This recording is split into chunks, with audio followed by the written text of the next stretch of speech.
Bismillahirrahmanirrahim. Assalamualaikum warahmatullahi wabarakatuh.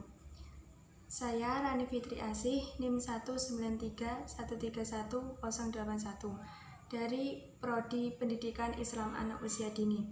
Baik, di sini saya akan menjelaskan sedikit tentang perkembangan sosial emosional menurut STTPA dari lingkup kesadaran diri, memperlihatkan kemampuan diri untuk menyesuaikan dengan situasi umur 5-6 tahun.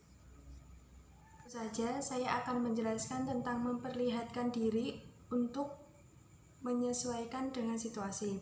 Di sini saya akan menjelaskan tentang definisi, faktor, proses, bentuk, dan juga penyesuaian diri yang baik dan juga yang buruk.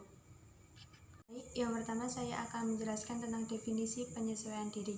Definisi penyesuaian diri adalah upaya atau usaha manusia untuk mencapai harmoni pada dirinya sendiri dan juga orang lain. Jadi, individu itu harus melakukan interaksi secara langsung kepada dirinya sendiri, orang lain, ataupun lingkungannya sendiri. Dan menurut Skinner-Ders, penyesuaian diri dapat ditinjau dari 3 aspek. Yang pertama, penyesuaian diri sebagai adaptasi. Jadi, individu itu berusaha untuk mempertahankan dirinya dalam segi fisik. Jadi, dia bisa menyesuaikan dirinya sendiri pada situasi yang baru atau tempat yang baru. Yang kedua, penyesuaian diri sebagai bentuk konformitan, yaitu usaha konformitan itu individu seakan-akan mendapatkan tekanan untuk tidak melakukan perilaku yang menyeleweng dari ketentuan moral, sosial, ataupun emosional. Yang ketiga, penyesuaian diri sebagai penguasaan, kemampuan untuk merencanakan atau mengorganisasikan respon dalam cara-cara tertentu.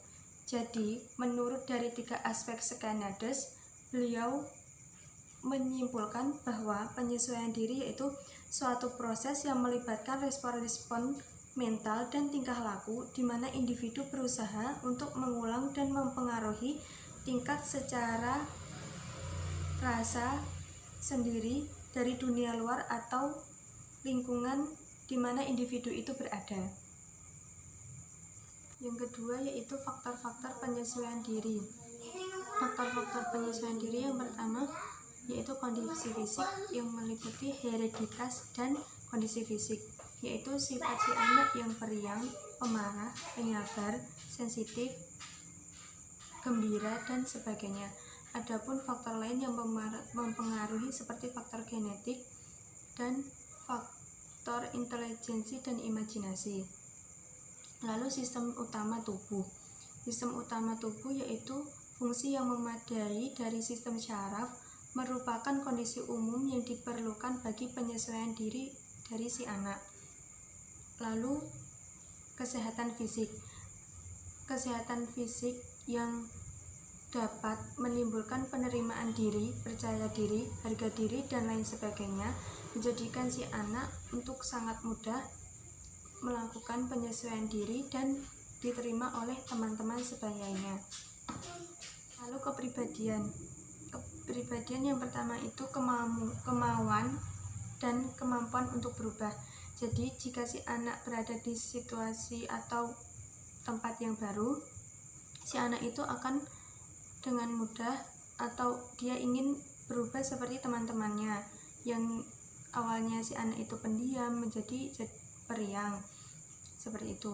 Lalu pengaturan diri. Pengaturan diri sama pentingnya dengan proses penyesuaian diri dan pemeliharaan stabilitas mental. Lalu realisasi diri. Proses penyesuaian diri dan pencapaian hasil secara bertahap sangat erat kaitannya dengan perkembangan kepribadian. Lalu intelijensi. Intelijensi sangat penting bagi perolehan perkembangan, gagasan, prinsip, dan tujuan yang memainkan peranan penyesuaian diri pada anak di tempat atau situasi yang baru. Ketiga yaitu proses belajar. Yang pertama meliputi belajar.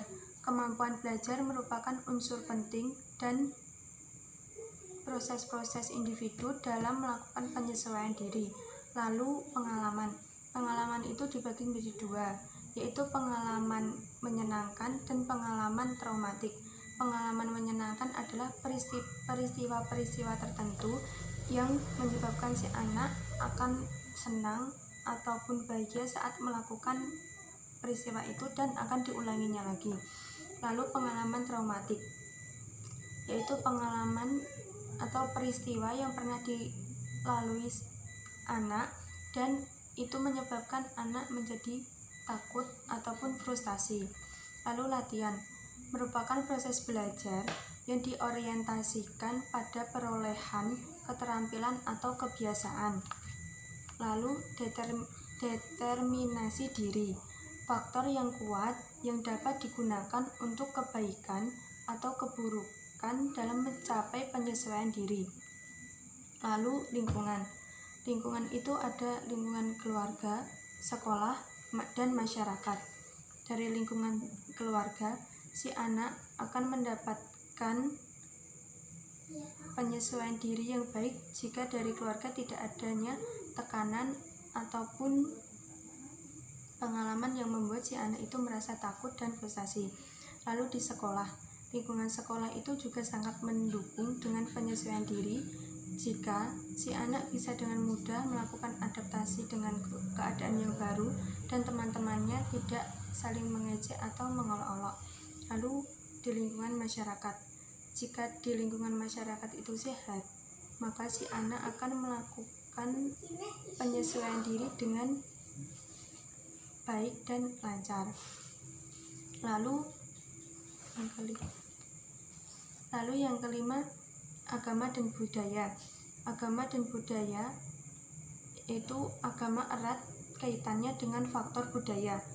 Agama memberikan sumbangan nilai-nilai positif untuk kehidupan selanjutnya, seperti nilai keyakinan, nilai praktek yang membumbui makna mendalam, tujuan serta kestabilan dan keseimbangan hidup individu.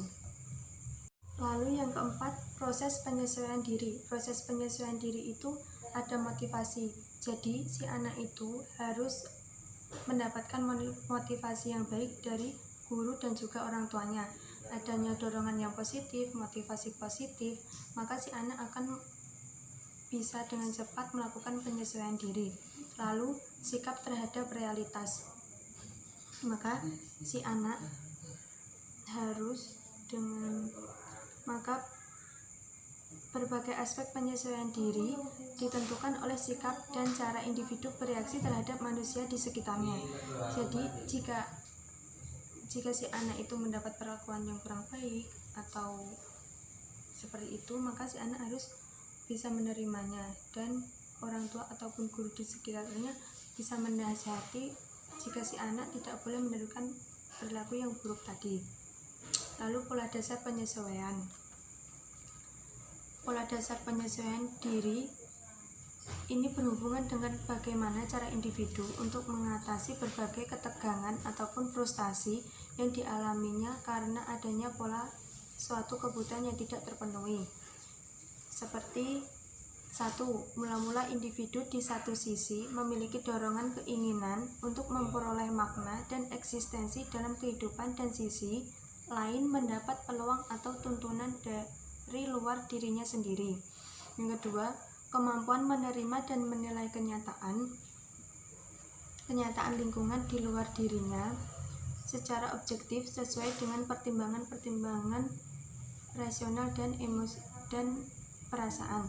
Yang ketiga, kemampuan bertindak sesuai dengan potensi, kemampuan yang ada pada dirinya dan kenyataan objektif luar dirinya.